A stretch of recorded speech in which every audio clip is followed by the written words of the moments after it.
Así que tenemos una primera pregunta que es, si realmente estamos violentos y cuál es la naturaleza de la violencia que vivimos hoy. Pero para llegar a eso, que es un poco el vínculo que queremos tejer en esta charla, que es la relación entre literatura y calidad, literatura y política, primero vamos a empezar por lo más abstracto. Primero vamos a empezar por la literatura. Y la primera pregunta, Martín, que tenemos para vos es un poco ¿cuándo y cómo descubriste la literatura? ¿Y qué fue exactamente lo que descubriste? ¿Qué fue ese descubrimiento? Uy, gran cuestión que me lleva muy para atrás, o sea, mi infancia, que me queda cada vez más lejos, como nos pasa a todos. A mí me cuesta discernir, y quizás no haya que discernir, ¿qué le fue dando el gusto a qué? Si yo descubrí, cuando era chico, como nos habrá pasado a muchos y quizás a todos, que me gustaba mucho leer y que eso me fue habituando a encontrarle también el gusto a estar solo, o si hay un gusto también por la soledad, y la soledad me llevó un poco también al hábito de la lectura, porque, suelo decirlo porque me pasa eso, situaciones como esta me entusiasman muchísimo porque nos devuelve la posibilidad de un encuentro, de un contacto, de un cara a cara, de estar todos juntos, en relación a una práctica que es la de leer y la de escribir, que en principio transcurren en soledad. Lo hacemos solos. Y tengo la idea de que nos entusiasmamos mucho, yo también, muchísimo, festivales, ferias del libro, porque podemos, insisto, devolvernos una inmediatez y un contacto, siendo que cuando leímos un libro, el que lo escribió no estaba ahí. Y cuando uno escribe un libro, el que lo va a leer no está ahí. Cada uno está solo cuando escribe, cada uno está solo cuando lee, y encontrarnos e intercambiar es muy grato precisamente por eso. Ahora, la práctica en sí misma es solitaria. Cuando yo era chico descubrí que me encantaba, que las dos cosas me gustaban, y no sé cuál vino después de cuál. Probablemente no haya habido un antes y un después, pero encuentro ahí un dato significativo en la relación paternidad-infancia, en el sentido de que la lectura predispone a la soledad. Claro, nadie va a estar, bueno, no hay por qué estar todo el día leyendo, no hay por qué elegir. Pero es cierto que alguien muy proclive o muy inclinado a la lectura va a ser un chico que va a encontrar una y otra vez momentos para estar solo. Y lo que eso en general suscita en los padres, lo entendí a medias cuando era hijo, bueno, hijo sigo siendo, pero cuando además pasé a ser padre, lo que esto en principio suscita en los padres es preocupación. Preocupación. La idea de qué lindo que lean los chicos, qué lindo que mis hijos lean. Cuando empieza a ocurrir esto realmente me parece verdaderamente necesario sostener y apoyar ese entusiasmo, porque suele aparecer un contrapeso de qué pasa con este chico, esta chica, este nene, esta nena que pasa tanto tiempo solo, porque cuando uno lee pasa un tiempo solo, y es parte de lo que descubrí que me gustaba. Quiero intercalar dos cosas. Una, cuando yo era profesor sigo siendo, pero durante muchos años fui profesor en colegios secundarios. Esto lo he contado otras veces porque resultó muy revelador para mí. Había propuesto, ya no eran niños, eran estudiantes de 16, 17 años, cuarto año, quinto año. Aprovecho para intercalar, no estoy de acuerdo con la idea, podemos retomar eso, de que alguien de 16 o 17 años se lo considere un niño y que hay cosas que no puede leer porque los niños no leen eso. 16 años, 17, no es 8, 9. Excepto para personas cuyo desarrollo madurativo está muy demorado, pero en términos normales no. Contaba esto igual. Cuarto año, 16 años, yo había propuesto este ejercicio. Lo hice una o dos veces como docente. Les había propuesto que en el fin de semana, yo les decía, el sábado después del almuerzo, van a su cuarto, se tiran en la cama y se ponen a leer.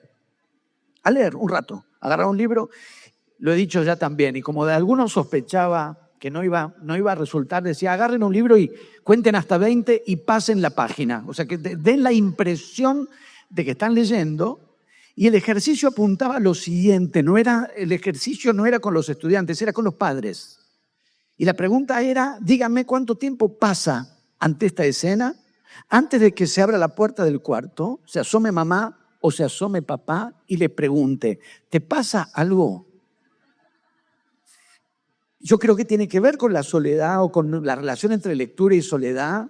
Y hay algo que entusiasma mucho la lectura y no deja de haber un recelo también frente al lector y el gusto por la soledad que un lector puede tener. Agregaría a tu pregunta que cuando en la escuela nos hacían escribir, lo que se llamaba composición, que es una gran palabra, redacción también es buena palabra, algo muy, muy sencillo, pero en su misma sencillez, definitorio para mí hasta el día de hoy, algo muy simple. Descubrí que me encantaba hacerlo. Tan simple como eso. Descubrí que me encantaba hacerlo. Composición, tema, el que fuera, justamente, no importa el tema, no me entusiasmaba el tema, me entusiasmaba escribir. Y mi vínculo con la literatura responde hasta el día de hoy a esa misma premisa. Lo que me gusta a mí es escribir. Y ese hallazgo dura hasta el día de hoy.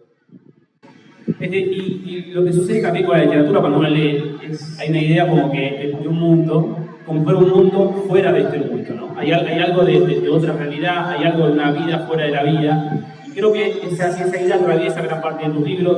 En 1927 decís el mundo que el lenguaje no puede llegar a tocar, ¿no?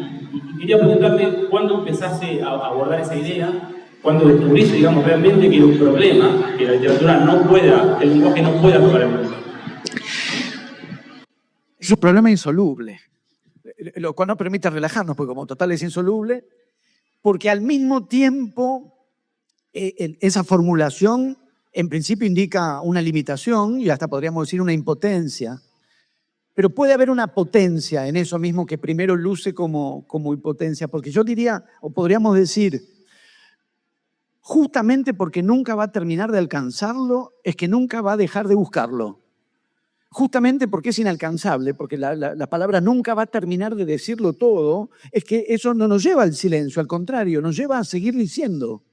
No, disculpen esta imagen que responde a que he venido con paisaje de campo a lo largo de toda la mañana, pero la relación con el horizonte es la misma. No conozco a nadie que deje de viajar porque se entera de que nunca va a llegar al horizonte. Justamente porque no se llega, es que viajamos. Si hubiese un punto de llegada en el sentido de una conclusión, si en algún momento las palabras pudiesen terminar de dar cuenta de la realidad o del mundo, en realidad sería muy frustrante. Por eso digo lo que primero la formulación luce como impotencia, las palabras no pueden alcanzar la realidad del mundo como tal. En realidad es una potencia, no una impotencia, porque nunca lo vamos a terminar de alcanzar, nunca vamos a dejar de escribir, nunca vamos a dejar de leer, nunca vamos a dejar de decir. Y me parece que ahí es donde digo, no es una limitación, es una potencia. Porque en esa misma formulación, precisamente ahí donde las palabras no van a terminar de tocar o de alcanzar ese mundo, el valor está en la búsqueda. El valor pasa a ser la búsqueda misma, que por eso es incesante, por eso es irrenunciable. Y en la medida en que eso no tiene punto de llegada y no tiene conclusión y no tiene cierre, es que aparece la posibilidad, para el lenguaje en general, para la literatura más en particular, de ya no tener que atenerse a la realidad del mundo. O sea, reformular la misma idea, las mismas premisas de la relación, por decirlo ampliamente, literatura y realidad. Justamente porque algo de la realidad siempre se va a escapar, porque algo de la realidad siempre se va a escurrir, es que la literatura habilita también esta posibilidad, que es ya no coincidir con la realidad, no alcanzarla y quedar subsumida en la realidad, sino la posibilidad de plantearle alternativas. Y las alternativas no son por fuera de esa realidad, son al interior de esa realidad. Es decir, la idea de que la posibilidad de postular mundos alternativos, y no estoy pensando necesariamente en ciencia ficción o una explicitación de mundos alternativos. Estoy pensando en la posibilidad de plantearle alternativas a este mismo mundo y plantear esas alternativas al interior de la realidad que existe, sin coincidir con la realidad que existe. Ese desfasaje, lo que lucía primero como impotencia, nos va como envalentonando cada vez más. Porque en ese desfasaje, en la medida en que la literatura no coincide exactamente con la realidad, y al no coincidir, eso le permite, insisto, plantearle a la realidad, no por fuera, dentro, alternativas de mundos posibles, es que la literatura puede ser una herramienta crítica respecto del mundo tal como es. Porque la posibilidad de abrirle todo el tiempo al interior de la realidad existente, la alternativa de mundos distintos, es ni más ni menos que la perspectiva de que el mundo tal como es pueda no ser tal como es, pueda ser distinto de como es. Para aquellos que creemos que las cosas no van del todo bien, la manera en que deberían ir mejor, que deberían ser mejores, esta posibilidad que la literatura tiene de abrirle una y otra vez alternativas al mundo existente, se vuelve absolutamente una potencia crítica. Es así, ¿no? Ustedes creen que me aplauden a mí. Es Adorno lo que acabo de decir, es Theodor Adorno. Me aplauden a mí porque Adorno no vino porque se murió, pero las ideas son de Adorno. Bueno, y hay algo del malentendido también en todo eso, porque pienso, por ejemplo, en Confesión, Mirta López, que en la primera página Mirta López tenía 12 años, que es la abuela del protagonista, está frente a un sacerdote y quiere confesarse, ¿no? Y no sabe bien cómo describirlo. Ella habla de un remolino en el estómago. Y el padre enseguida ve que hay algo de lo sexual ahí, ¿no? Entonces le empieza a preguntar, ¿qué tocas? Ella con que no sabe, no puede tocar, todo eso puede tocar. ¿Qué hace con las manos? Todo ese malentendido que se genera a partir de esa escena, pienso que es un poco el motor de la cultura, diría, ¿no? Porque hay secreto, pero a la vez hay la imposibilidad de ponerlo en palabras, y a la vez hay alguien que está pensando una cosa y quizás hay alguien que está pensando otra, pero se dirigen hacia el mismo lugar. ¿Cómo ves ese malentendido en general, digo, no? Uy, hay muchas cuestiones ahí. Por un lado, con respecto al malentendido, hay algo, es parecido a lo que vos planteabas respecto al mundo, de la relación entre palabra y mundo. La palabra nunca va a terminar de encajar en la realidad del mundo, y esa es una ventaja. Las palabras nunca van a terminar de encajar en un determinado sentido, y eso también es una ventaja. No al nivel, hay cosas para las que necesitamos entendernos, y es muy importante entendernos, pero la imposibilidad de un entendimiento absoluto habla de la riqueza del lenguaje. Otra vez, no es una impotencia, es una potencia. Porque nunca terminamos, porque las palabras nunca, así como no se ajustan a la realidad del mundo, tampoco se ajustan a un único orden del sentido. El lenguaje es, en algún caso, más certero, pero básicamente ambivalente, sinuoso, equívoco, sobre todo en la literatura. En la literatura trabajamos o pensamos más fuertemente en esta condición del lenguaje, que no queda nunca ajustado a un único sentido y no queda nunca ajustado a una intención del decir. Si uno quiere, para una ambición de un lenguaje unívoco y unidireccional, acá habría un problema. Esto puede llegar a pasar, no sé si a abogados en este estadio, pero en el lenguaje jurídico esto sí puede plantear un problema. Mi hijo estudia Derecho, así que a veces cotejamos nuestras respectivas relaciones con el lenguaje, porque en el mundo del derecho sí hay que tratar de que se entienda una sola cosa y que esa cosa se entienda de una única manera, y luchan todo el tiempo con que esto es imposible. Pero como yo no seguí derecho, yo ese problema no lo tengo. Al contrario, no tengo un problema, tengo lo contrario de un problema, porque nos dedicamos a la literatura. Y en la literatura la imposibilidad de ajustar las palabras a un único sentido es lo que abre la enorme potencia de una proliferación de sentidos que también es inagotable, porque lo es en el lenguaje y lo es en la lectura. Incluso la idea misma de interpretación, desplazada al lugar del lector y de la lectura, porque muchas veces se pensaba o se llegó a pensar a la interpretación como la instancia en la que el lector descubre lo que el autor quería decir. Y no es así, para mí. La literatura no consiste en eso, la literatura no consiste en eso, leer. Si se tratara de establecer y de detectar qué es lo que el autor quiso decir, es más fácil llamar por teléfono a la persona y preguntarle qué quiso decir, va a contestar.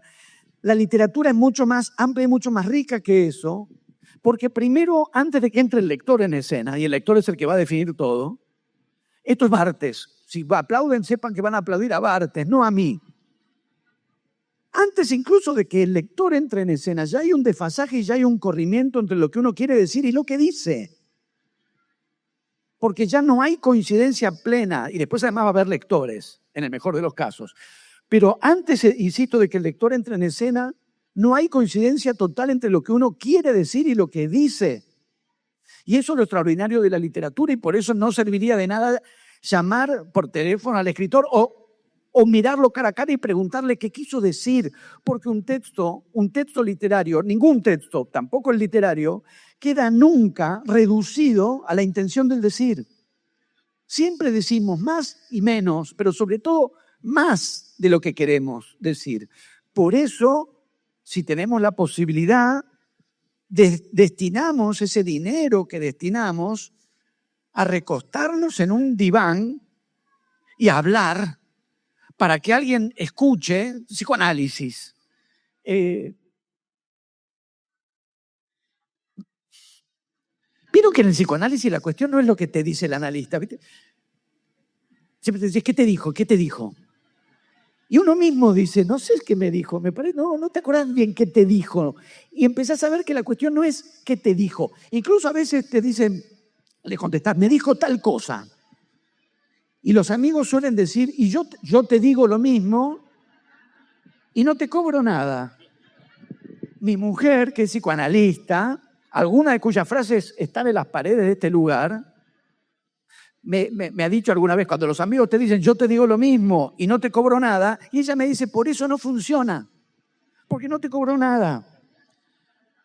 Tiene que haber otro tipo de compromiso con el decir y con la escucha, pero en esas sesiones, y viene a cuento lo que decía Luciano, porque me parece a mí, no es lo mismo. Mi mujer ya me dijo, no diga más que es lo mismo, pero no es lo mismo. Pero se puede pensar una resonancia entre la escena del psicoanalítica y la confesión, que es lo que aparece en la novela que mencionabas. Porque los momentos reveladores, me parece a mí, no tienen que ver con lo que el analista te dice, sino con lo que te escuchás decir. Y obviamente uno no se escucharía decir eso que dijo sin la escucha, sin el analista, que parece que no dice nada, pero dice. Incluso el carraspeo es una manera de decir. El momento en que uno descubre que dijo algo que no quería decir, pero lo dijo. O sea que hay un corrimiento en el sentido entre la intención y el decir cada vez que hablamos. Ahora agregamos a un lector que entra en escena y que el texto es literario. La interpretación no funciona como la búsqueda del tesoro. Es decir, la idea de que un texto tiene un sentido escondido y lo que va a hacer el lector es indagar, descubrir ese tesoro, ese secreto, descubrirlo y entonces interpretó y entendió. Porque lo que hace el lector no es encontrar un sentido, es producir sentido. El sentido no está ya dado ni por el autor ni en las palabras mismas, porque las palabras nunca quedan ajustadas a un único orden del sentido, porque por suerte son equívocas, son ambivalentes, son polisémicas, son sinuosas, son inestables. El lector produce sentidos, no los encuentra.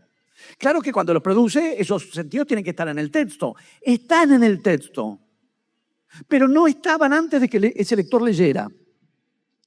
Eso en cuanto al malentendido.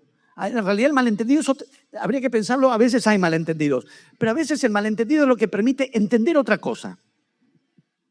Cuando uno no entiende lo que se supone que había que entender, no siempre no está entendiendo. A veces no entender, malentender, es lo que permite entender otras cosas, ni siquiera en singular.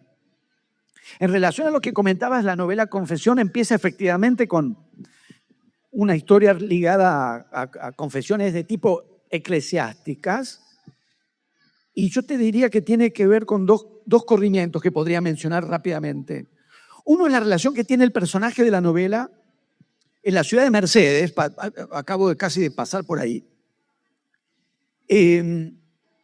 con su propio cuerpo, que hasta diría la relación que cada uno de nosotros tiene con su propio cuerpo, que tampoco es de coincidencia total, en realidad son variaciones sobre lo mismo, corrimientos, desfasaje.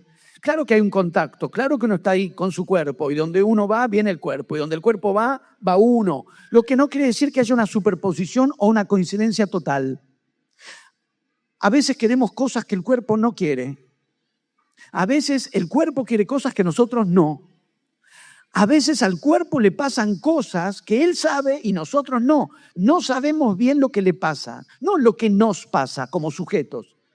Al cuerpo le pasa algo y no sabemos bien qué es. El personaje de la novela es una chica que tiene 12 años, 11, 12 años, que además es una edad, ay, ya la pasamos, que el cuerpo cambia todo el tiempo. Yo ya entré en la curva de deterioro.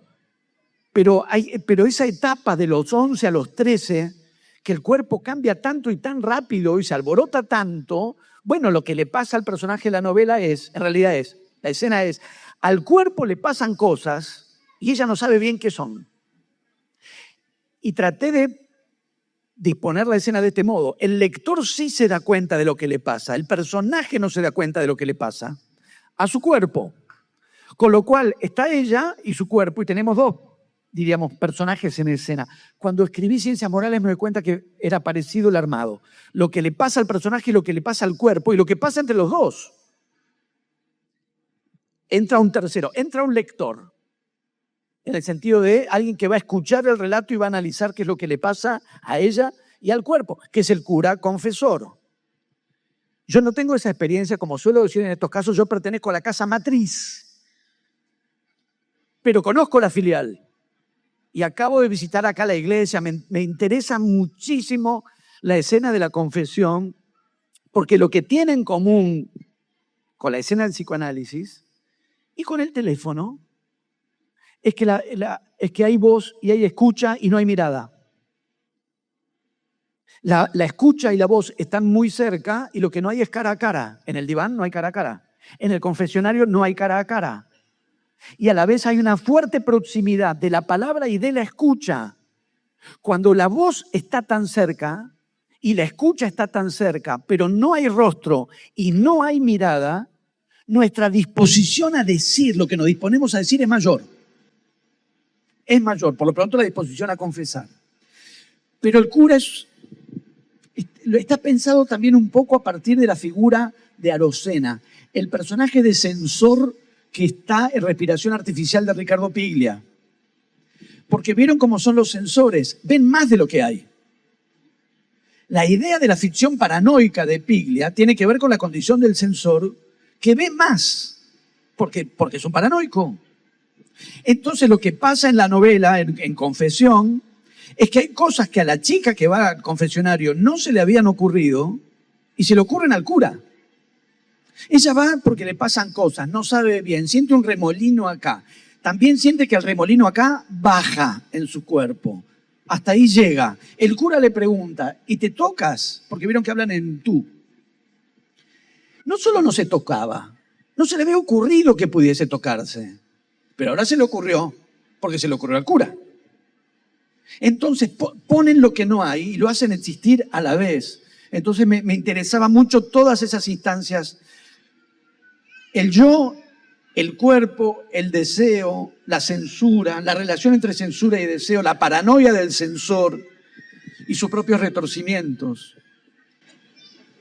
Miren cómo estamos ya un tiempo sobrevolando el tema ¿no? de los libros, ¿no? Con el INE, ya llegaremos a eso. Quiero insistir un poco antes con una idea que es la última que se refería de que la literatura no puede llegar a tocar.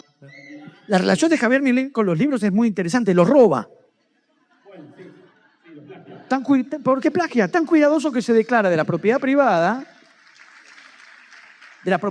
de los sectores económicos que él defiende, porque las ideas las roba sin el más mínimo pudor.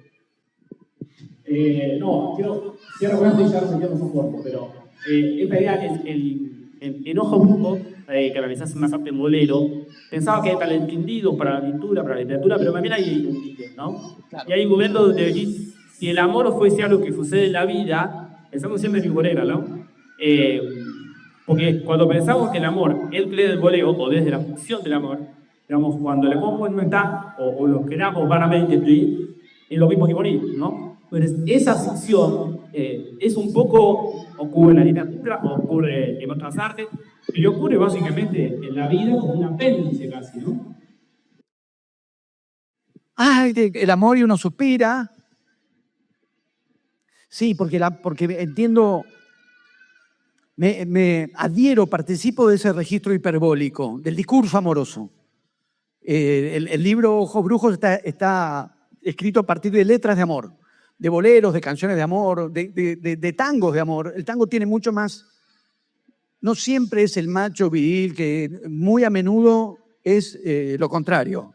Hay mucha, Borges lo detestaba eso, pero lo detestaba porque existe la dimensión sentimental del tango. Y ahí hay una dimensión hiperbólica del todo nada, del para siempre, del morir, que aunque no sea verdad, funciona como una verdad en el mismo sentido que decíamos antes. Es que no importa que la palabra muerte no se convierta en muerte, mejor que no se convierta en muerte.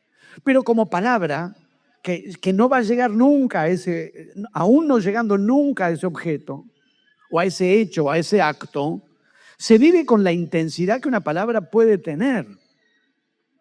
Me gusta esa dimensión hiperbólica del amor. No comparto las objeciones al romanticismo que aparecen a veces en esta época. Lo podemos discutir si quieren. Definiendo primero qué entenderíamos bien por amor romántico. Pero a mí esa idea hiperbólica exagerada, uno sabe que puede haber una exageración ahí y al mismo tiempo asume esa exageración y la vive como verdad. Cuando uno dice, si me dejás me muero, yo lo dije y ya me debería haber muerto 5 veces o 6. Y ahora también digo, si me dejás me muero. Quizás no me muera, lo voy a reconocer. Al mismo tiempo no estoy mintiendo, no es falso. O sea, es una especie de exageración verdadera. Es una exageración, pero en el sentimiento amoroso, eso es una exageración en la realidad de los hechos. En la realidad de los hechos te dejan sufrir, se sufre mucho, se sufre mucho. Los que dicen que se sufre igual cuando te dejan que cuando dejas, es porque no los dejaron. Si se sufre igual, déjame que te deje yo. No se sufre igual. Pero la verdad es que uno no se murió. Uno no se muere. Pero cuando uno dice, si me dejas me muero por sexta vez, por séptima vez a otra persona, no está mintiendo. Me parece que funciona igual que el amor de toda la vida. ¿Cómo puede haber un amor de toda la vida y ser 5 o 6? Si son 5 o 6 no es de toda la vida. Bueno, sí, cada uno es toda la vida. Ese es un efecto de la pasión, de la hipérbole, de la exageración amorosa, que en su exageración capta una verdad. Sos la única mujer de mi vida. Pero no, sos la única, es esta, sos la única. Pero me habías hablado de otra, que era única también. Porque el amor, cada amor, se vuelve absoluto, funciona como una ficción de absoluto. Pero no importa, las ficciones tienen eficacia. Una ficción no es una mentira. Una ficción no es una mentira. Y no es una verdad, pero produce efectos de verdad. Entonces, cuando uno dice, sos el amor de mi vida, es verdad, hay una verdad en la exageración de esa declaración hiperbólica. Lo que hay también como marca de época en el libro me sirvió mucho pensar una frase de Ramón Gómez de la Serna, que dice, cursi es todo sentimiento que no se comparte. Cursi es todo sentimiento que no se comparte, porque cualquier escena sentimental mirada desde afuera se vuelve kitsch y se vuelve ridícula, pero porque está mirado desde afuera. Cuando uno está dentro de eso, o no nos parece cursi o nos encanta la cursilería, que sería mi posición al respecto. Me fascina el mundo cursileriesco de los boleros. Y me parece que dicen en sus exageraciones, en su desmesura, dicen una verdad de la desmesura del amor. Y el gesto un poco cínico, un poco distante del que lo señala como cursi es porque se está poniendo fuera de eso. Cursi es todo sentimiento que no se comparte. Cuando uno forma parte de ese sentimiento, cuando uno se enamora, me parece que hay algo ahí de legitimidad de la cursilería, que fue lo que empecé a pensar. Después trabajé también letras de tangos, pero los boleros, me sigue pareciendo que es una zona, se puede pensar también vía la literatura de Manuel Puig. claramente vía de la literatura de Manuel Puig, porque lo lee en clave gay también. Cuando digo en clave gay, digo la exhibición de ciertos mandatos de la educación machista, que por lo pronto yo recibí, que funciona como una interdicción, como una prohibición de hecho para la sentimentalidad. Y los boleros aparecieron para mí como, en primera instancia, como una zona de liberación para entregarse a la cursilería amorosa, que en principio estaba vedada al varón. En cierto estereotipo de la educación machista, eso estaba vedado a un varón. Y en la letra de los boleros eso pasaba a estar permitido. Y con lo cual hay un efecto, para mí, tremendamente liberador en la cursilería, que es permitirnos la cursilería en el amor. Hablaste de unas palabras que nos van a hacer para esta segunda parte de la charla, que es la exageración, de espesura, digo, y un poco también el título de esta conversación tiene la cuestión de la violencia, ¿no?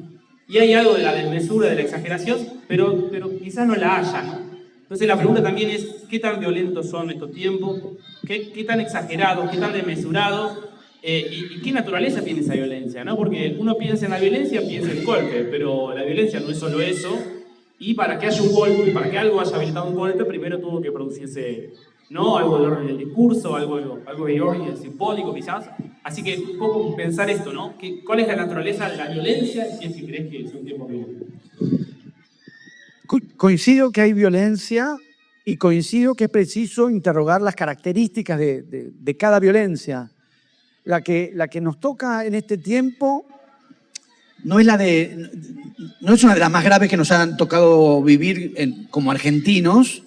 Ha habido violencias más graves, pero muy frustrante en otros aspectos, pues tampoco es una cuestión de armar ranking de violencias. Para el caso, ha habido violencias peores, que costaban vidas, que costaban más vidas. Porque cortar el suministro de medicación para personas con cáncer es hacerlos morir. También es hacerlos morir. Pero me parece que la clave es interrogar las características de la violencia. Porque me parece que es una violencia especialmente inscrita fundamentalmente en lo discursivo, pero me parece que es una violencia particularmente estéril. Hay violencias productivas. Las podemos rechazar, no rechazar, pero hay. A 50 metros de donde estamos está la estatua de San Martín. Sin caballo. Me interesa mucho cuando San Martín está a caballo y cuando se baja del caballo. Como se dice ahora, bajate del caballo, se bajó del caballo. Acá está sin caballo, en Necochea está sin caballo. En Mar del Plata está sin caballo, pero porque es el San Martín viejo. Parado. Acá está parado y de lo que se apoya es una espada.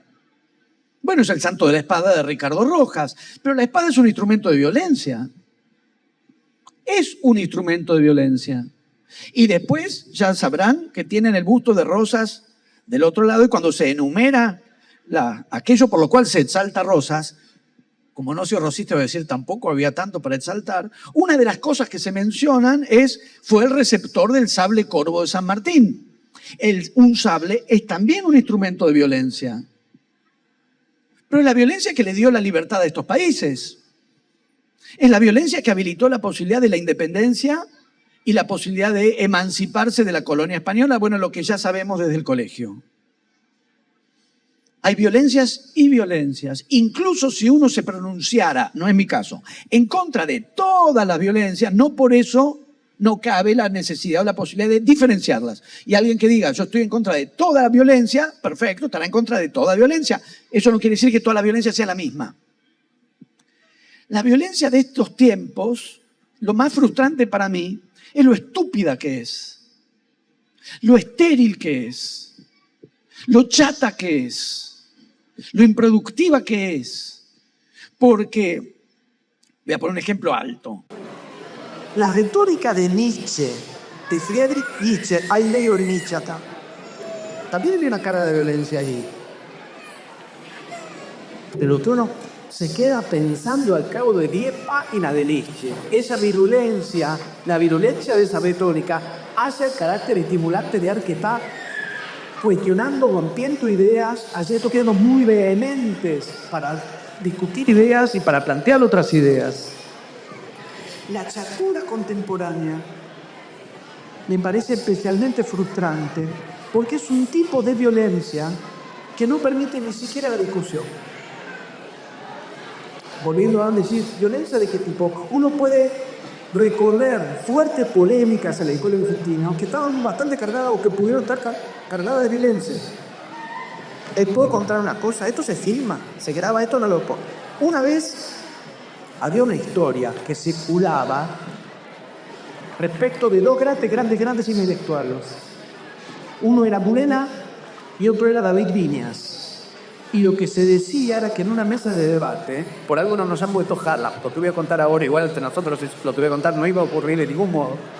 Se contaba la historia de que David Viñas le había pegado un jarronazo a Murena.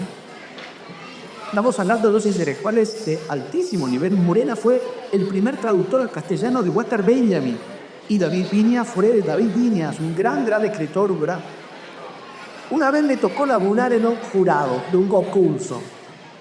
Y en el que los otros dos jurados eran David Viñas, Luis Guzmán y yo. Yo no levantaba la mirada. Yo no hablaba ahí. Y en un momento Guzmán se anima a preguntarle a Viñas. Yo no me animaba a hablarle. No me iba a animar a preguntarle menos. Sí, la verdad lo desamenazo a vos. Y Viñas se ríe, cosa que no era muy de reír.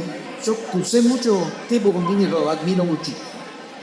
Se ríe y dice que, bueno, Viñas era muy teatral además. Era dramático y era muy teatral.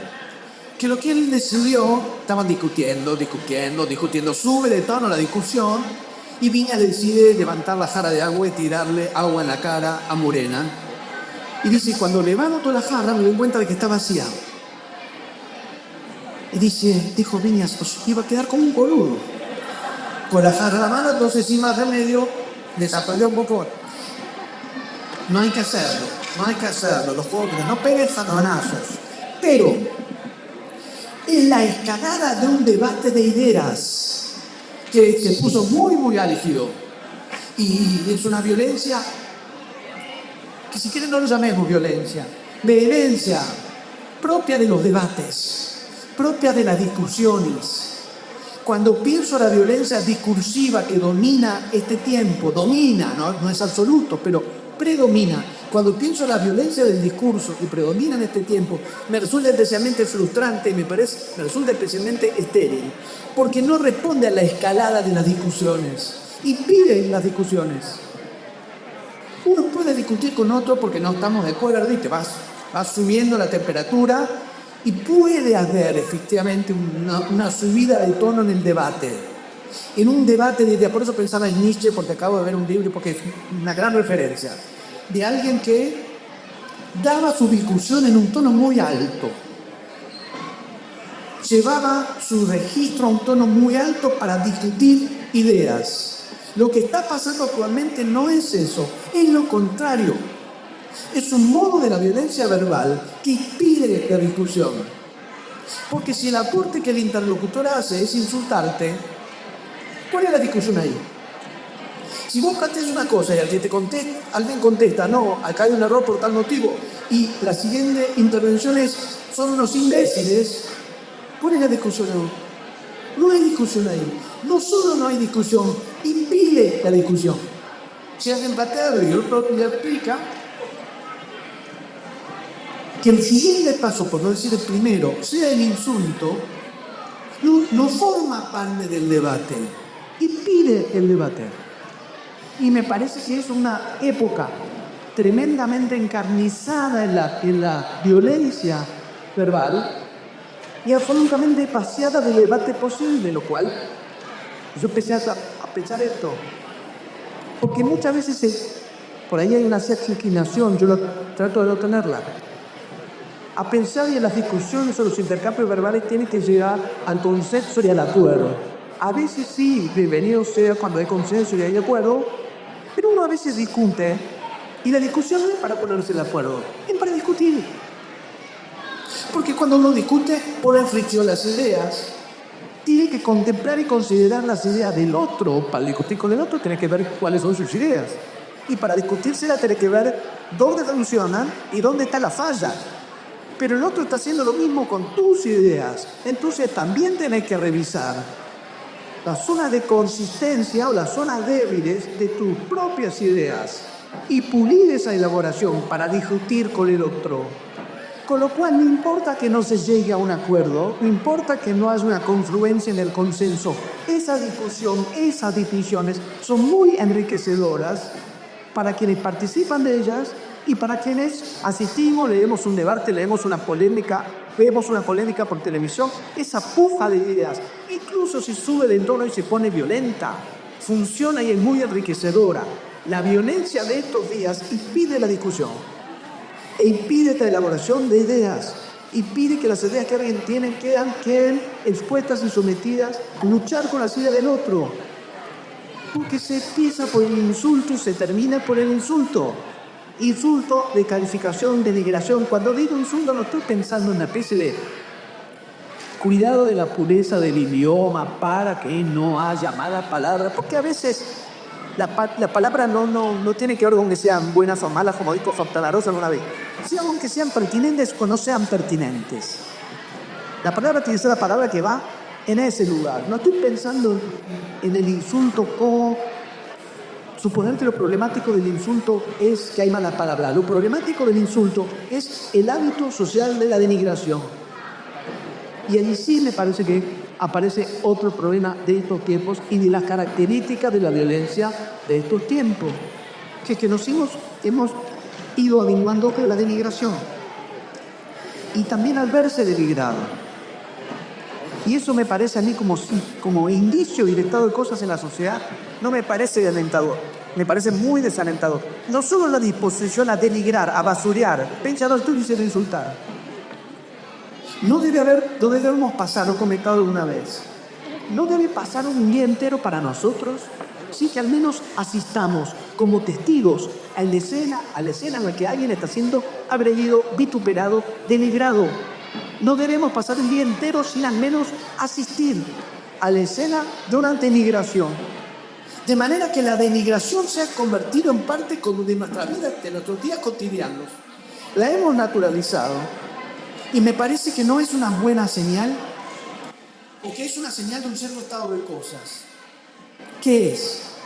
Políticamente, colocar un periodo dorado en el pasado, con una mentira obviamente de por medio, que la Argentina fue potencia mundial. Nunca lo fue.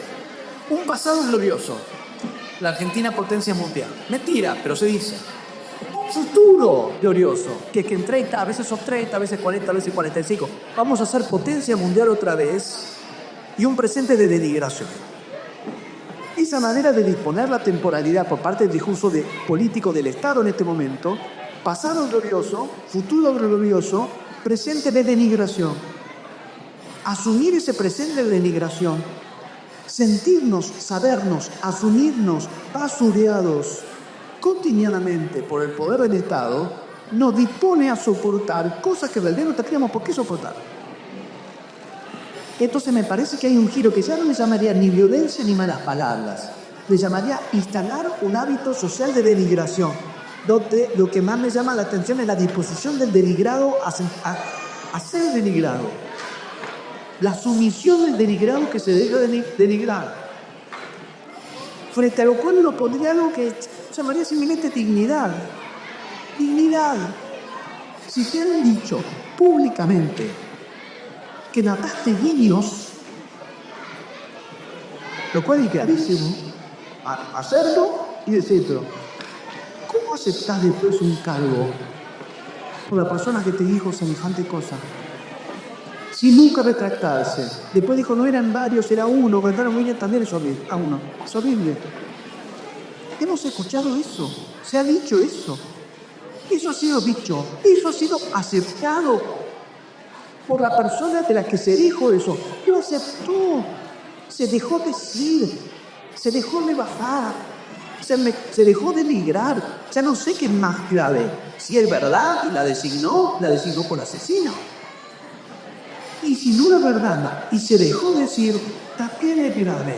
¿Qué es este estado de cosas donde los denigrados se dejan denigrar sino un efecto de aplastamiento sobre la población para que todo el daño que nos hacen nos parezca que nos lo merecemos. Y todos los perjuicios que recibimos nos parezca que nos lo merecen.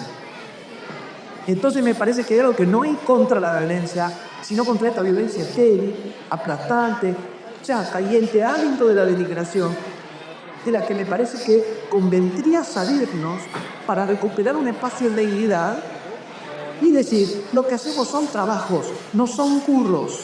Esto que estamos haciendo ahora no es el curro de la cultura. Es una práctica cultural de encuentro y de intercambio. Cuando los docentes damos clases y ponemos en juego nuestras ideas, estamos formando, no estamos adoctrinando. Cuando los estudiantes escuchan las clases, las piensan, las elaboran, las discuten o no las discuten, pero no reciben pasivamente lo que se les dice, no se les está lavando el cerebro. Y a contar aquí. Y a veces me ocurre, una de las cosas que me preocupan de esta época es haber llegado a este punto donde todos nos hemos visto denigrados de alguna manera. Todos hemos incorporado la condición de la denigración de alguna manera. Y me parece que hay un punto de giro que preciso dar y decir, no es eso lo que hago. No es eso lo que hago. No es eso lo que le pasa a los estudiantes. No es eso lo que hacen los cineastas, no es eso lo que hacen los actores, no es eso lo que hacen los trabajadores, no se merecen eso. Un despedido, celebrar el despido del despedido, la equiparación entre trabajador y ñoqui. No, señor ñoqui, de hecho, vamos para un año de gestión, todavía no han encontrado un solo curro. Los anuncian y los declaran. Si en tal lugar hay alguien que cobra y no trabaja, que se puño que detecten el caso, se abre un sumario, listo. No puedes echar 1.500 personas porque te decís que hay ñoquis. Porque lo que están echando son trabajadores, no ñoquis. Si hay ñoquis, detectalo. Seguida, ¿cuáles son? Establece cuáles son. Se abre un sumario, está mal cobrar y no trabajar. Le llaman ñoquis a todos los trabajadores. No hay que dejarse llamar. Le llaman curro a todas las políticas culturales. No hay que dejarse llamar. Lo que hacemos, lo que llevamos adelante son trabajos culturales, no son curros. Y aquellos que cumplimos con nuestro trabajo no queremos ser despedidos y no somos ñoquis. Y no somos adoctrinadores. No tienen el cerebro lavado, etcétera, etcétera, etcétera, etcétera. Habernos habituado a la denigración hacia las condiciones ideológicas de posibilidad para una política económica que también es de denigración, que también es de rebajamiento. Y la llave ideológica es la que nos predispone a suponer que nos lo merecemos. Va en relación también a lo llamado fiesta, a lo que nos llamaría dignidad y derechos. Entonces también, si vamos por en esa dirección, parece daría la impresión de que no nos lo merecíamos. ¿Por qué no nos lo merecíamos? ¿Por qué no nos lo merecíamos? Sí que nos lo merecíamos. Me parece que lo que hay con la violencia de este tipo y el modo que nos hemos habituado a ello es un quiebre en un sentido de la dignidad de cada uno de nosotros. Y no de cada uno, lo estoy diciendo mal, de todos nosotros. Y es eso lo que me parece a mí que hay que recuperar.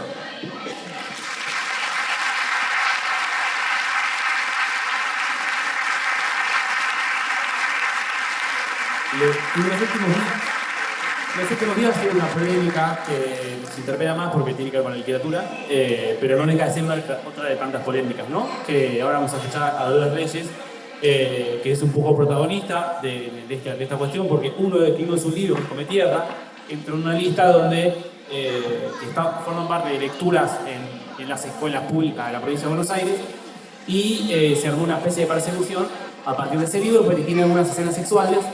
Y bueno, se empezaron a utilizar palabras bastante antiguas que tienen que ver con la inmoralidad, pero le dijo Víctor Villarroel, en el Zócalo de TN se hablaba de libros porno. Me parece que hay toda una discusión, pero bueno, como decía Martín, hay un problema que es la imposibilidad de la desarrollo, ¿no?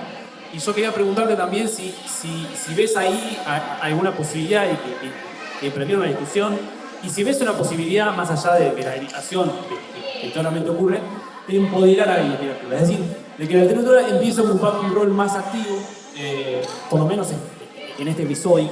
Pero ¿qué potencialidad le ves a eso? Mira, a mí me entusiasmaría en el sentido que me dedico a la literatura, soy profesor de literatura, trabajo de eso. Pero modestamente, para considerar que la polémica es una polémica literaria y para pensar la discusión que se generó como una discusión literaria, las personas que supuestamente han abierto esta polémica o esta discusión deberían haber leído el libro. Y no lo hicieron. No lo hicieron. No saben de lo que estoy hablando. No saben. Pero también es varias cosas. Una, ¿cuáles son las condiciones de posibilidad para esto? Que es que la posibilidad de decir cualquier cosa ya se instaló en general en la sociedad. No solamente en nuestra sociedad, son fenómenos que están ocurriendo en distintos lugares. Decir cualquier cosa. La situación en la que alguien habla de un libro que en realidad no leyó no es inédita. Soy profesor, lo acabo de decir, lo he dicho ya otras veces. Una parte de mi trabajo, no la que más me gusta, pero la tengo que hacer, es pescar a los que no leyeron. No hay la parte que más me gusta. Lo más me gusta es elaborar lecturas, intercambiar interpretaciones, generar debates. Pero hay una parte que hay que hacer, que es mi responsabilidad, el jurado por la patria, cumplir con esta función como docente, que es hablar a los que no leyeron. Cuando no toca ensada. Ahora, el que no leyó, finge que leyó. El que finge que leyó está en falta porque no leyó, pero asume que está en falta porque finge haber leído. O sea, asume la falta como falta. Le falta algo. Le faltó leer. Detrás. Eso se corrió. El que no leyó no veo un problema en no haber leído. No estoy diciendo en términos generales de hay que leer o no estoy ahora haciendo una apología de un sermón de que hay que leer. ¿Hay que leer o no hay que leer? Cada uno sabrá. Ahora, ¿se vas a hablar del libro? Sí lo tenés que leer. Si lo vas a exponer públicamente, si lo vas a denunciar públicamente, bueno, que no. Y ya, acá también hay un quiebre significativo. Que no hay que fingen haberlo leído. No lo leyeron. Y no consideran que haga falta haberlo leído. Entonces es un punto de degradación deprimente. No tenemos ya que esto simula y dice, bueno, esta novela. No lo leyeron. Y ni siquiera fingen haberlo leído porque no les parece necesario leer. Porque lo que están planteando no es una polémica, no es una discusión. Están queriendo hacer daño. Daño. Y lo logran. A menos que lo contrarrestemos, estamos haciendo distintas cosas. Una es esto que está ocurriendo ahora. Y ahora va a estar Dolores acá mismo para contrarrestar algo que no es del orden de las discusiones. Y cito, discutado come tierra. O sea, primero leámoslo. Asumir la no lectura, enunciar como no lector y creer que alguien que no leyó un libro está en condiciones de pronunciarse categóricamente sobre eso que no leyó, admitiendo que no leyó, me parece que lleva la literatura al punto más bajo, que no es el de leer o no leer, el de considerar que para la literatura no leer no importa. Podemos poner un nombre a ese punto más bajo, Johnny Viale, no se ponga usted el nombre más que quiera. Pero es un punto muy bajo de deterioro de las condiciones. Otra vez, no es la discusión, es lo que impide la discusión. Me encantaría la discusión. Y quizás Dolores te encantaría la discusión. Pero para la discusión hay que leer el libro. Leer el libro. Y luego la discusión no es discusión, es daño. Es hacer daño. Ni siquiera a un libro o a una autora, la que están usando para hacer daño político. Por eso ahí la literatura también me gusta pensar que esto la empodera y que esto indica que es significativa, que finalmente le da la importancia, y al mismo tiempo creo que no. Que si encontraran un manual de pesca de la colección de la revista Aire y Sol, y eso les permite, hablarían de pesca. Siempre sin leer, siempre ignorando. Entonces ahí tenemos un problema serio que tenemos que dar la discusión. Que también es la lógica de la adhesión. Por eso uno puede decir que no se trata de una discusión. En una discusión uno asiste a la discusión y llegado al caso toma partido por las ideas que le resultan más convincentes. Y si lo queremos poner en el lenguaje de las redes, sabía. En la discusión, A y B discuten. Me parece más convincente la idea de A. Sabeo A. No funciona así, porque no es una discusión, que es A agrede a B y yo a B le tengo bronca. Entonces fadeo a A porque está agrediendo a B y yo a B le tengo bronca. Eso no es una discusión. No hay ninguna polémica, no hay ninguna discusión. Hay descarga de rencor, de agresión que suscitan las agresiones de quienes se suman al rencor y se suman a la agresión. Ese es el registro. Primer punto, me parece. Hay un primer punto ahí. Un segundo punto, está muy claro que no abraza las ideas de la libertad. Abraza las ideas de la libertad de empresa. A la libertad de expresión se opone, dado que censura. Lo que están planteando es un acto de censura. Si esta idea que es la libertad económica les viene bien, la libertad sexual no. Y la libertad de expresión literaria no, porque están planteando prohibición de libros. Segundo punto, tercero, cuarto, siguiente punto que lo comentábamos o lo adelantábamos también, bueno, las mentiras. No se dan estos textos a niños de 7 años, ni de 7, ni de 8. Hay algo con, otra vez, los lectores y los padres. Yo ahora se hacen las dos cosas. Soy lector, soy padre. La necesidad que pueden tener algunos padres de suponer que sus hijos e hijas lo ignoran todo sobre el sexo, su problema de los padres. Los jóvenes de 16, 15, 16, 17 años saben lo que saben y lo que no saben ni se enteran. Eso desata a los padres y a su fantasía de hijos sin sexualidad. Estoy hablando de 15 años, 16 años, 17 años, 18 años. Estoy hablando de 5 años. O de 6 o de 7. La imposibilidad, alarmante para mí, de distinguir entre una escena con sexo y pornografía, me lleva a pensar que hay personas que no distinguen sexo de pornografía porque su formación sexual es pornográfica. Si no, no puedo discernir cómo no puedo distinguir una escena de sexo de pornografía. Puede ser absorbado, parece delicado. Que no distingue sexo de pornografía porque en su vida no se distingue sexo de pornografía. Incluyendo la raíz etimológica de pornografía, que es prostituta. Permítame estos momentos, Mariano Rondona, no estudié griego. Pero bueno, la etimología va a ser que no pueden distinguir el sexo de pornografía, porque hay una escena de sexo, otros se le llaman pornografía. La pornografía es una denominación, una articulación específica de la narración sexual o de la representación sexual. No siempre que hay representación sexual hay pornografía. No siempre que hay una escena sexual, incluso explícita, que a la vez, volviendo a la versión entre palabra y mundo, ¿qué significaría explícito? Si la palabra nunca es la cosa, nunca termina de ser la cosa, y ahí radica su potencia, que es... claro, esto tiene en el libro. Si la escena transcurre en una instancia del mundo popular y los personajes involucrados en la escena se inscriben en un mundo popular, sería un error literario poner pene. No poner el pene, poner la palabra pene. Porque el registro es otro, el registro tiene que ser otro para esos personajes. Esto es una decisión literaria. Ahora estamos pensando en lectores, no en el censor. Volvemos al censor.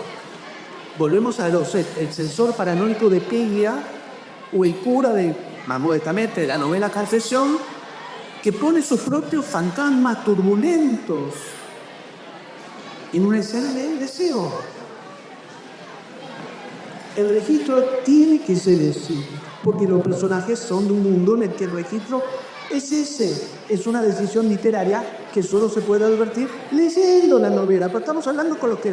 Hablando, no. Lidiando con los que no la leyeron. La relación con la sexualidad es simple y compleja. Volvemos al psicoanálisis. Estoy muy psicoanalítico porque mi mujer es psicoanalista y la verdad que la última factura de Metrogas se pagó un bolodeo. Ella es igual. La sexualidad no es simple, no es lineal, no es sencilla. Tiene sus biscuitos, el mundo del deseo es complejo. Pero en esto, como en todo, hay grados. El nivel de retorcimiento que tienen con la sexualidad. Volviendo también a las polémicas inexistentes o a la violencia que impide la discusión. Yo personalmente creo que el jefe de Estado no debería estar todo el tiempo hablando de nuestros culos. Porque cuando dice mandriles, es de eso de lo que habla, ¿eh? ¿Por qué habla de eso todo el tiempo? ¿Por qué cuando lo que quiere es expresar que sus ideas económicas son distintas de las ideas que podamos tener, está hablando de lo que es de esa parte de nuestros cuerpos, a las que además concibe enrojecidas por un acto con el que fantasea y que presenta otra cargada de violencia y que por eso que las enrojece.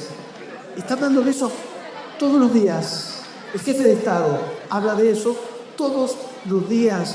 Está convocando sus tenebrosas fantasías de violador todos los días, pero se mete con Cometierra, que no la leyeron. Y toda su metafórica, la de la... no puedo hablar. La del jardín de infantes, etcétera, etcétera, etcétera, es escabrosísima. La sexualidad es compleja y tiene oscuridades para todos, pero hay grados. Alguien que imagina un jardín de infantes como lo imaginó, no lo mencionaré porque hay niños. Alguien que cuando no lo mencionó también había niños y no le importó. Cuando alguien imagina un jardín de infantes de esas condiciones, es que sus fantasías sexuales son muy escabrosas. Es el jefe del Estado. Y las explicita públicamente. Entonces no les creo su consternación por una novela que además no leyeron. Son tiempos de vida.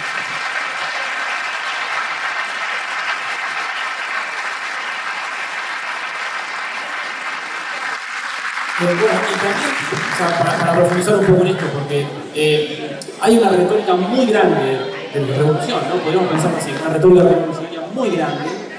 Vos en 1917 trabajaste bastante eso, que decís que una revolución es poner lo que está arriba abajo y lo que está abajo arriba, y el cambio tiene que ser estructural, tiene que ser concreto, material, de la realidad otra vez.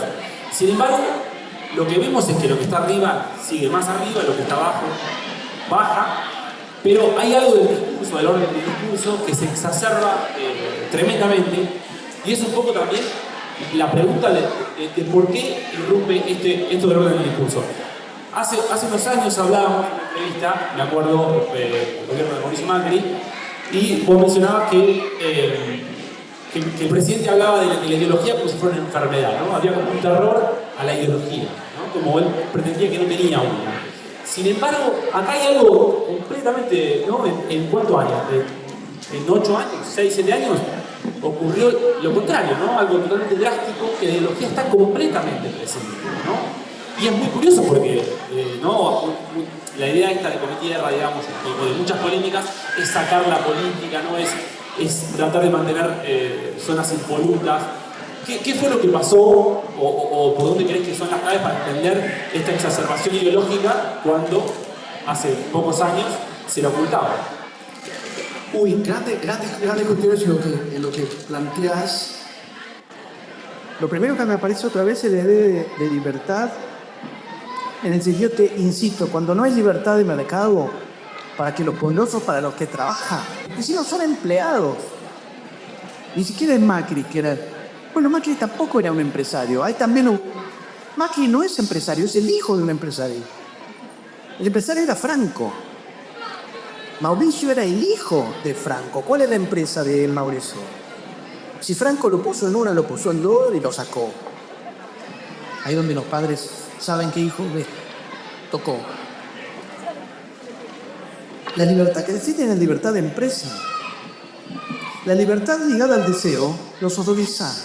La libertad ligada a los cuerpos los oloriza, los inquieta, los perturba, los altera, los ensombrece. Por eso los enloquece Lali Espósito. porque perciben bien, pero no pueden soportar su libertad. Su libertad. Podemos ir por la negativa. Toda libertad que no sea económica, para que los grupos de poder económico hagan a placer lo que necesitan hacerte ganar cada vez más. Toda otra forma de libertad, la de expresión, la del deseo, nos horroriza. En relación a lo que vos planteabas, uno podría decir, podría ser preferible la premisa de que no haya ideología es disparatada. Se empezó a instalar con Menem en los años de lo que llamaba posmodernidad, del fin de las ideologías. Son contextos en el mundo, digamos, no tenemos tampoco, no somos tan particulares, no somos nada particulares. Hay contextos en el mundo. Pero ahí donde no hay ideología, hay distintas definiciones de ideología, pero tomemos la más general, un sistema de ideas. Ni siquiera un sistema riguroso, un sistema de ideas. Cada uno de nosotros tiene ideología, porque tiene un sistema de ideas, ni siquiera un sistema, no hablen de ideas, de cómo piensa que deberían ser las cosas, cómo piensa que son, cómo piensa que deberían ser. Esa es la ideología que cada uno de nosotros tiene. La premisa de que no haya ideología, después hablas del lavado del cerebro. Esa es la idea del lavado del cerebro, que alguien no tiene ideología, que alguien declare yo no tengo ideología. O sea, no tiene un ordenamiento de ideas, no puede ser. ¿Cómo se puede haber pretendido eso? En ese punto hemos dado un paso adelante. Es horrible, pero lo hemos dado. Quizás salir que claro que hay una ideología. Sinceramiento.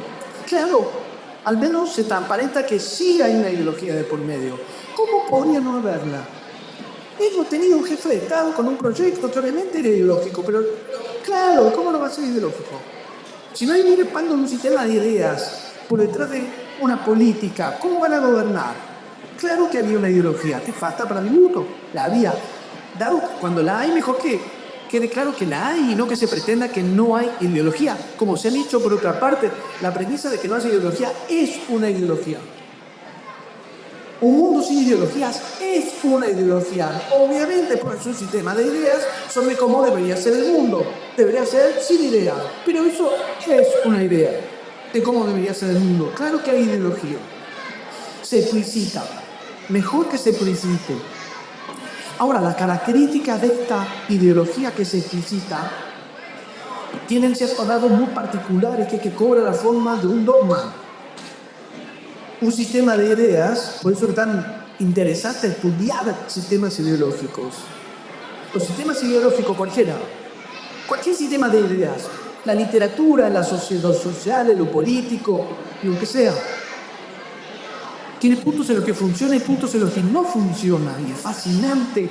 Yo enseño teoría literaria, y hay que mostrar cómo funciona una teoría y cómo no, dónde colapsa. ¿Cuáles son los límites? ¿Dónde no funciona? ¿Dónde trastabilla? Empezando de ante todo por las propias ideas. ¿Dónde tienen su cortocircuito? ¿Dónde? Cuando no se hace eso, esas ideas cristalizan en la forma de dogma. Un dogma no se revisa. Un dogma no se revisa, por eso es dogma. Esa es la diferencia además entre el repertorio de saberes y un dogma. Los saberes uno los revisa, los somete a crítica, los somete a autocrítica, los coteja las ideologías con otras ideologías. Lo que deseamos antes, discutir es poner a prueba las propias ideas con las ideas del otro. Si las ideas las convertimos en dogma, el dogma no se somete a crítica, no se somete a revisión. Y no admite ser discutido por otro, ni siquiera para discutir y ganar al hecho. No admite la discusión, ese es el estado de cosas. Por eso tampoco hay discusión, por eso llega muy rápidamente el insulto, porque lo que aparece como objeción es el sentido como la profanación de un dogma, pero porque lo que están planteando lo plantean como un dogma, o sea, como una verdad revelada, que no se puede cuestionar. Hay que cuestionar un substado. Mejor que otras épocas que te tiraban en la hoguera, pero tampoco está bien así.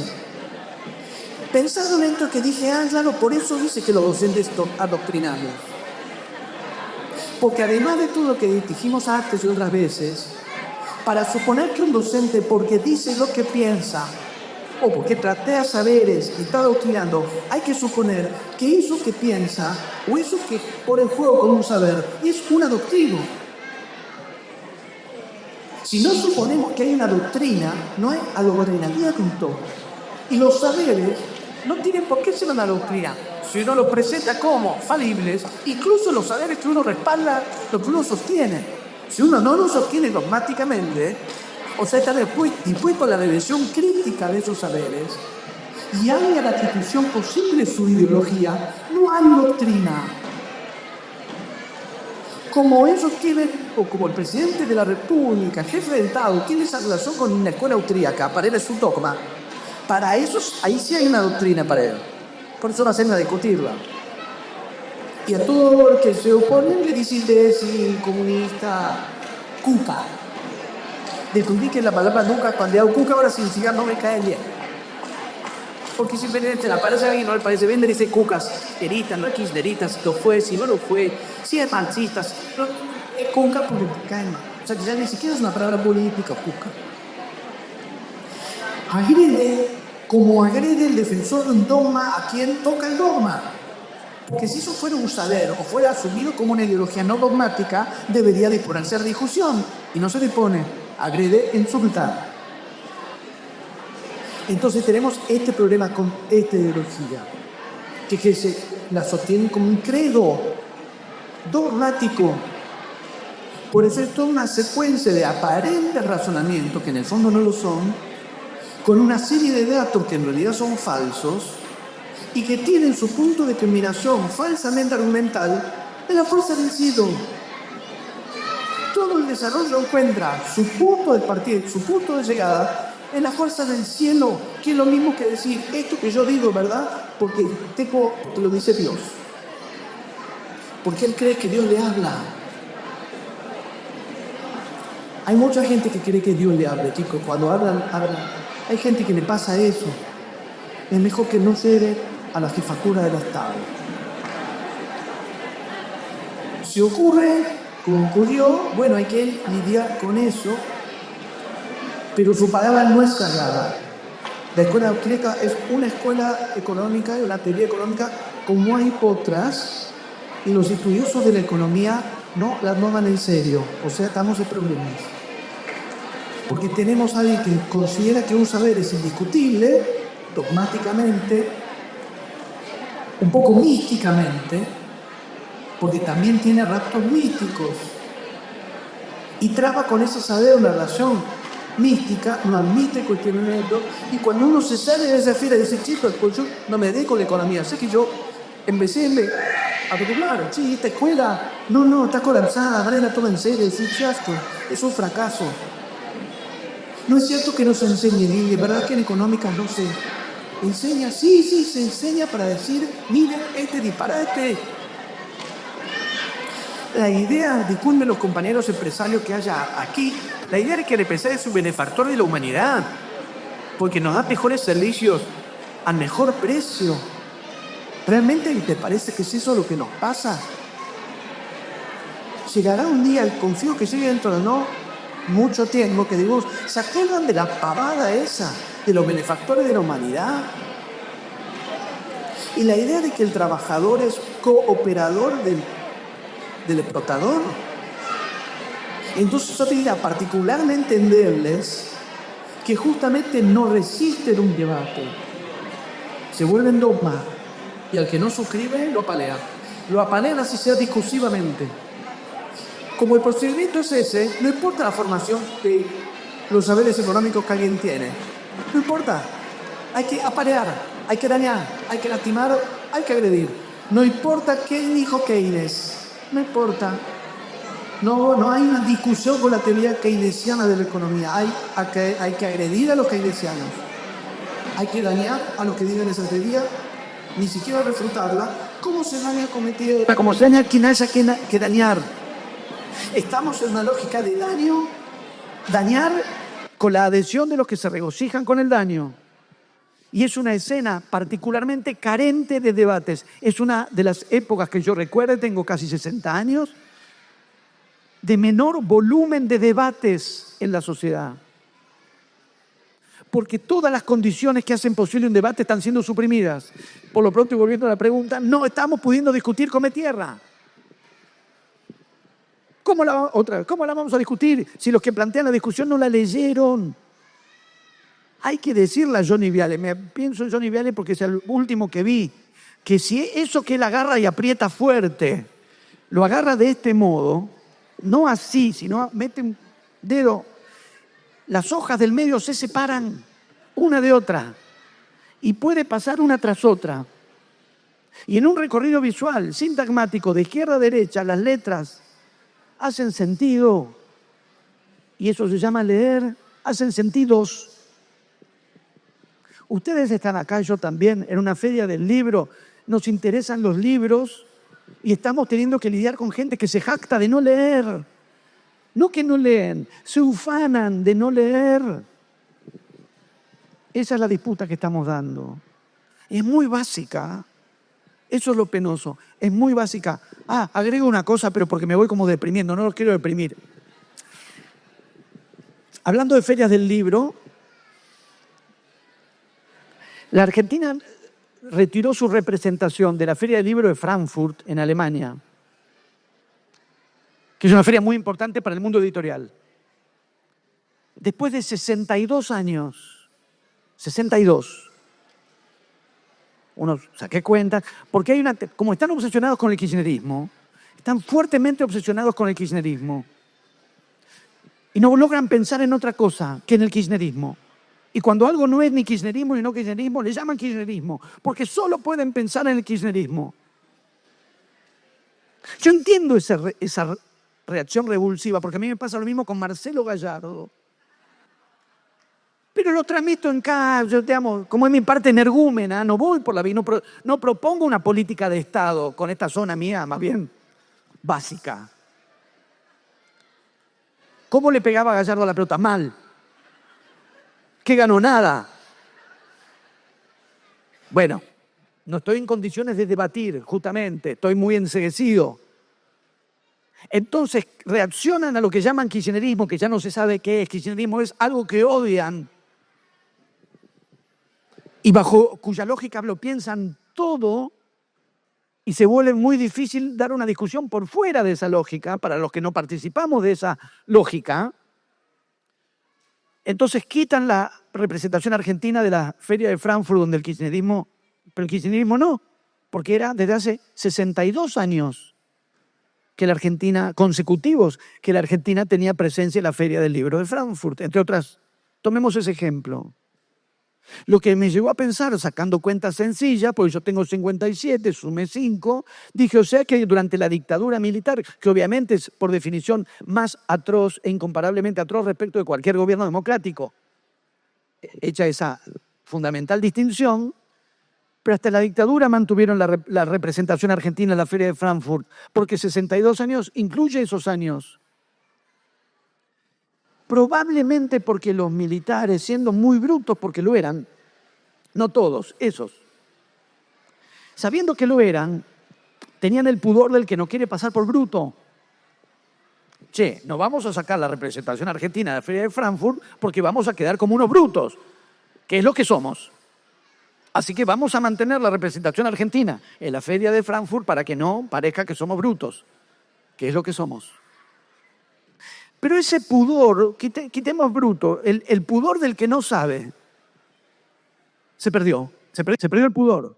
Yo no tengo problemas con el que no sabe, porque soy profesor, al revés, yo vivo de los que no saben.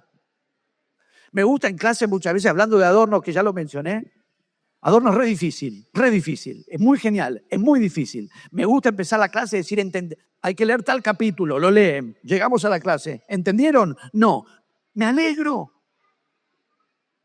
Porque eso es lo que me abre a mí fuente de trabajo, que es difícil de entender. No tengo problemas con el que no sabe, porque yo mismo no sé infinidad de cosas. ¿Vieron cómo es eso? Cuanto más lee uno, menos lee. Cuanto más lee uno, menos lee, porque cuanto más lee uno, más sabe lo que todavía no leyó. Igual como tampoco ese horizonte se alcanza, no leemos para terminar de leer, leemos para seguir leyendo. No hay problema con el no saber.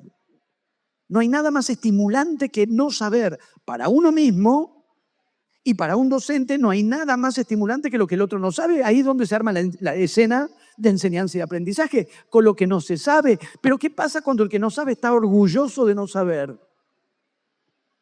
¿Qué pasa cuando el que no leyó no le parece que hay un problemita para hablar de un libro, en no haberlo leído? Y lo pone así, no se da cuenta que se puede abrir, lo pone así y habla de lo que no leyó, sin fingir, como dijimos. Porque se ufana de ser no lector. Entonces ahí me parece que tenemos un punto. Por eso ponía el ejemplo de la Feria de Frankfurt. Que es que el pudor de la incultura, de la anticultura, por eso para mí tampoco es una batalla cultural. Para que haya una batalla cultural tiene que haber dos expresiones culturales. Quitan, cierran, definancian, prohíben, persiguen. ¿Cuál es la propuesta cultural en eso? Entonces no es un problema de lo que no saben, es un problema de la pérdida del pudor que hace que la Argentina no esté... No hace cine, no hay más cine en la Argentina, no hay más políticas culturales para cine en la Argentina. Hoy por hoy no las hay.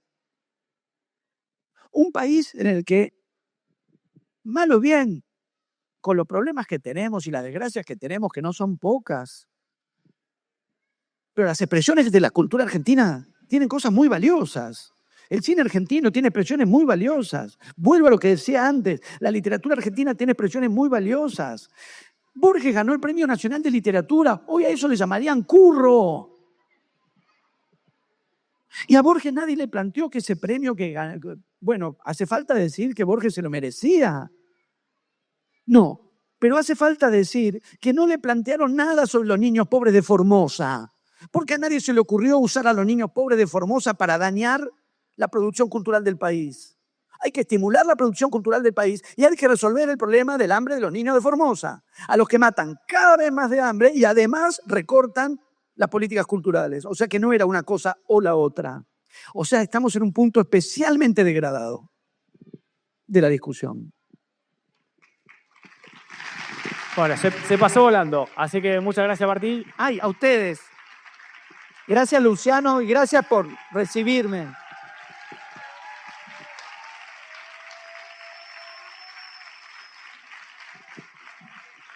Como en el programa de Carlitos Balá, uno se lleva regalos. Muchas gracias, un placer muy grande de veras. Martín, un regalo de la Flitch. Mira. Ya, lo mostramos. El otro lado. Y una motosierra. Sobre la frase de la... Porque la motosierra también sirve para fabricar cosas. Por eso me pareció bien la formulación de los compañeros. La gente que hace cosas también usa motosierra para hacer cosas. No es solo un instrumento de destrucción. Con lo cual también hay que dar una discusión ahí. Ay, no paro de hablar. Mi mujer me dice, pará de hablar. Gracias.